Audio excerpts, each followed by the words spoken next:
Señoras y señores, a continuación escuchamos al licenciado Víctor Daniel Gutiérrez Muñoz. Él es abogado al frente de la Clínica de Litigio Estratégico de Drogas en México, unido contra la delincuencia, que nos presenta el tema papel de la Suprema Corte de Justicia de la Nación.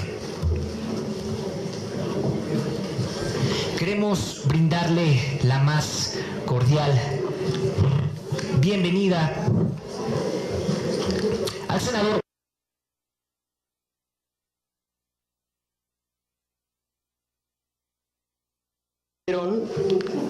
haciendo evidente algo que el día de hoy estamos discutiendo todavía. La primera cosa es el uso medicinal del cannabis. Y los jueces ya están cansados de que les presentemos pruebas sobre si existe o no un uso medicinal del cannabis.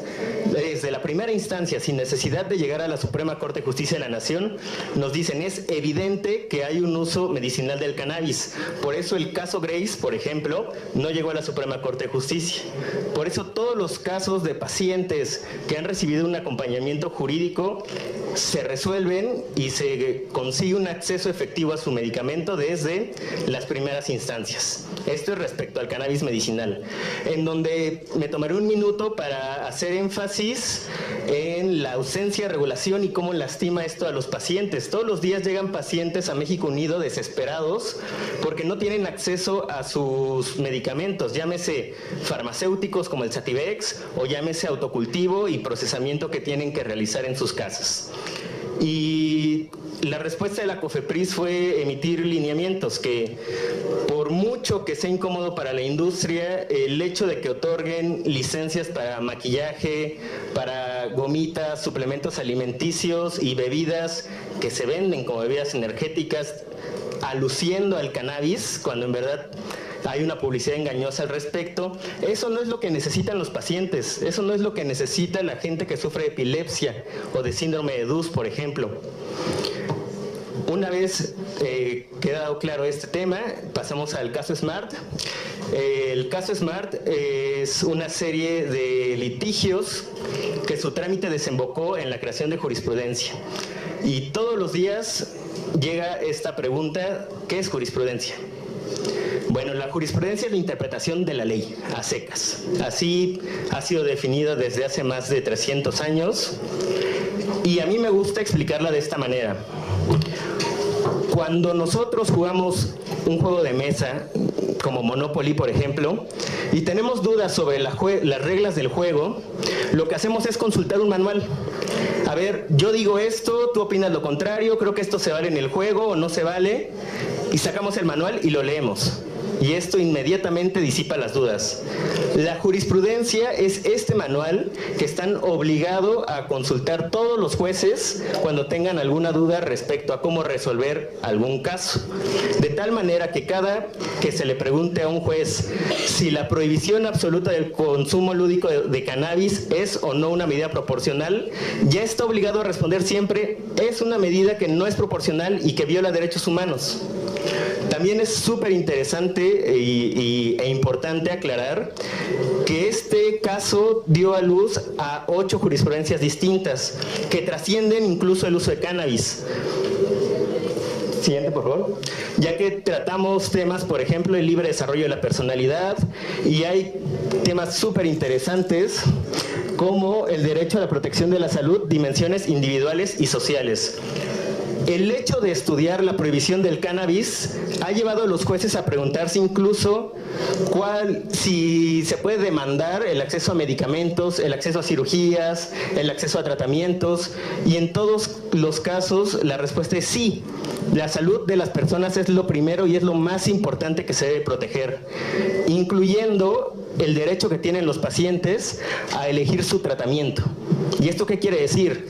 Ya no puede ser pretexto de la Secretaría de Salud o de alguna institución de este sector el hecho de existen otros medicamentos que a lo mejor te sirven para tu tratamiento. No, ya es clarísimo que si el paciente quiere tener acceso a determinada sustancia, está reconocido, es un derecho humano. Siguiente, por favor.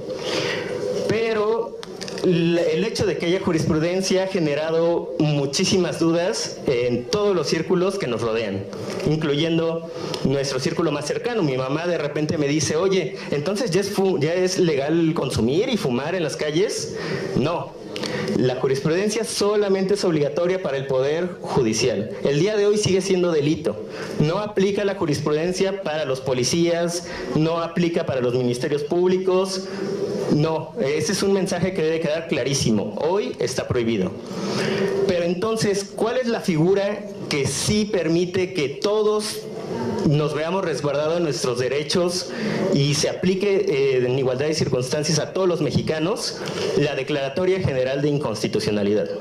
Y en esta lámina pongo un breve resumen de la línea del tiempo de cómo se activa este mecanismo, que si hace 2 meses me preguntaban si era posible, yo hubiera dicho que no.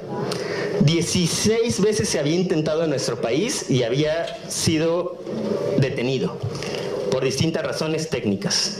Afortunadamente ya se llevó a cabo la primera Declaratoria General de Inconstitucionalidad y nos mostramos cada vez más optimistas al respecto. El primer paso fue la formación de jurisprudencia.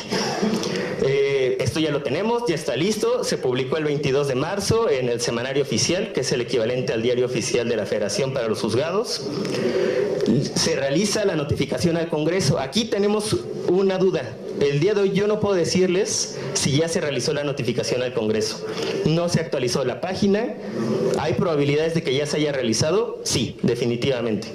A partir de ese momento corre un plazo de 90 días naturales según la Constitución, útiles según la Ley de Amparo. Y aquí siempre hay un debate enardecido. Esto es lo que dice el texto, para que el Congreso de la Unión supere el vicio de inconstitucionalidad. ¿Qué quiere decir? Que modifique la ley para que se vea protegido nuestro derecho al libre desarrollo de la personalidad y el derecho a la salud de los pacientes. Posteriormente, si pasan estos 90 días, se llevará a cabo una sesión, como las que ya conocemos del Pleno de la Corte, donde los 11 ministros discutirán el alcance de la Declaratoria General de Inconstitucionalidad. ¿Qué significa esto? ¿Qué artículos se van a borrar de la ley y cómo? Porque se pueden crear vacíos jurídicos y áreas grises muy preocupantes derivado de esta discusión. Y finalmente, se publicará la nueva Ley General de Salud con estos artículos abrogados. ¿Qué significa abrogados? Literalmente toman la ley, la borran, y cuando busquemos el artículo 235 en su último párrafo, va a aparecer una leyendita que diga abrogado debido a la Declaratoria General de Inconstitucionalidad número 1/2018, que es la de cannabis. ¿Qué artículos se borrarían de la Ley General de Salud? Aquí están. Sería el 235 último párrafo, 237, esta es fracción del 245, con una interpretación que deberá realizar la Corte porque el cannabis fue modificado de la fracción 1 a la fracción 2 del 245, el 247 último párrafo y 248. ¿Sí? Ahora, la pregunta que todos deben de tener en mente en este momento es, ¿y estos 90 días cuándo vencen? ¿Cuándo es el plazo límite que tiene el Congreso de la Unión para superar el vicio de inconstitucionalidad? Ojo, no se vale modificar la Ley General de Salud únicamente. Si sigue existiendo, y este es el criterio del ministro presidente, si sigue existiendo la violación a derechos humanos, se debe de abrogar este artículo para que todos los mexicanos tengamos acceso a este derecho como cualquier persona que tiene un amparo en este momento. No sabemos si se notificó ya la jurisprudencia al Congreso de la Unión, pero suponiendo que se haya realizado la semana siguiente de su publicación, que sería entre el 25 de febrero y el 1 de marzo, el plazo vencería entre el 23 y 29 de septiembre. Perdón, de acuerdo al cálculo que se hizo aquí en el jurídico, sería en octubre. Este es un tema súper interesante porque el cálculo que realicé fue con base en la anterior Declaratoria General de Inconstitucionalidad, que tomó como hábiles, como válidos los sábados y domingos. Entonces es una pregunta que queda en el aire. Es la segunda vez que va a pasar esto y hay muchas preguntas que quedan sin responder. A lo que los invito es que no se casen con estas fechas. hagan sus cálculos, tomen en cuenta el periodo de sesiones del Congreso. Y como ya se terminó mi tiempo, voy a cerrar con un último mensaje. En nombre de los pacientes que visitan México Unido contra la Delincuencia todos los días, sus familiares que nos buscan sufriendo, desesperados, ya sea porque no tienen acceso al medicamento o porque el medicamento disponible es imposible de ser cubierto, en nombre de todas las personas que están en prisión por delitos que no representan un daño, un riesgo para nuestra sociedad, como la posesión simple de cannabis, en donde no hubo ningún tipo de concurso de delito violento, por ejemplo. Por favor, demos por concluidos los foros. El día de hoy no se ha dicho algo que no se haya dicho antes. Nosotros llevamos preparándonos, llevamos calentando para una carrera durante años, 5 años por lo menos, en donde todo está clarísimo. Las reglas del juego ya están puestas sobre la mesa y en esta carrera nos lleva ventaja Canadá, Estados Unidos y otros países que ya están explotando un área de oportunidad y protegiendo la salud de sus habitantes. Por lo tanto, por la salud, la seguridad y la justicia de todas y todos los mexicanos, urge regular. Gracias.